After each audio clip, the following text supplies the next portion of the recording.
there. Joining us right now is Texas Congressman Louie Gohmert. Congressman, good to see you. Thank you so much for joining us. Maria. Are you expecting Hillary to announce her VP pick today? And who do you think?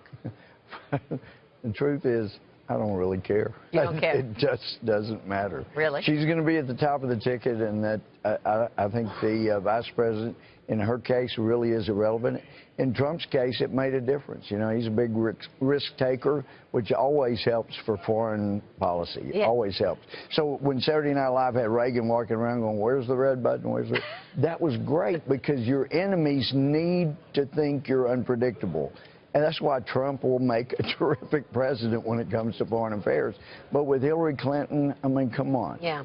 It just doesn't matter. I think that's right. I mean, people are voting. When they vote, they're going to vote for Hillary Clinton if they want to. But they're not going to vote for her VP pick, whereas Trump's pick for the VP was much more important. Isn't that right, Scott? Yeah, absolutely. That stability he offers with Pence, he brought in the constitutional conservatives. He actually bridged that gap between leadership, being a former congressman, and knowing his way and the ability to pass legislation, then that executive experience as a governor.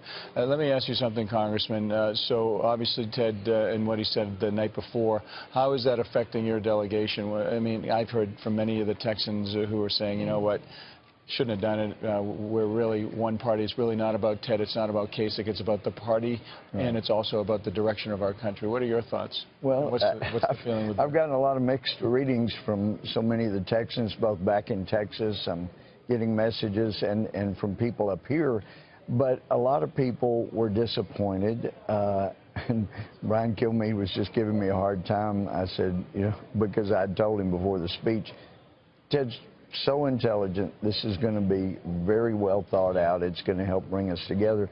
And so it was rather interesting. But you know something else, Scott, I've heard from people who are devout Christians going, wow, so Trump comes off looking like he's the forgiving one. Right. Right. And that's not exactly what some Christians were hoping for. But looking back at the last week, are people going to, because Trump still has to worry about getting 90% of Republican voters, and he's been somewhere in kind of the mid to high 70% range, at least in some of the recent polls.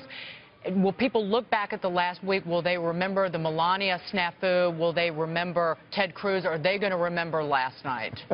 The Melania snafu, I don't talk to anybody that even thinks about the Melania snafu. There's no way they'll remember. They don't think my about mother brought it up on the phone. Oh, really? She said, yeah, what the heck happened there? That's so, and she's people that read the Republican Washington Post and the New York Times, yeah, they really spend a lot of time on and that. if you want to talk about speeches, let's talk about the 21 million Hillary got and the fact that she has not released any of the transcripts from her speeches with Wall Street, because with respect, those speeches she's probably doing the wink, wink, nod, nod. Hey, listen, you guys give me all your money and I'll take care of you when I get elected. But to my point, that Trump's still coming into this week had to worry about winning over some Republicans who were still on the sidelines. But the thing Trump had going for him is, and it's all about comparison. And Maria, I know that's why you have me on the show. I make people look good when they're sitting beside me. But you look at Trump. Look at the standard, the bar he had to clear. McCain, Romney. Oh, he was glowing last night in comparison. Romney got no bump after his convention in 2012. I'd forgotten that, but Zero, no bump in the Trump polls. is getting a bump, right? I mean, this is helping the Trump. Well, look at the speech last night. Who was he talking to?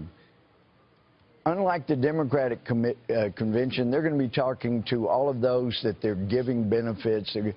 Trump was talking to all the people across America, the middle class that are paying the way for everybody else. Right. And I think that made it a really strong speech. Look, the DNC released the list of speakers, and now we know that Hillary has invited the families of those lost African Americans, but she didn't invite the families of the police who were shot. Are you telling me that Hillary's going to have 2,000 parents from Chicago whose kids have been shot on the street? Is that who she's having?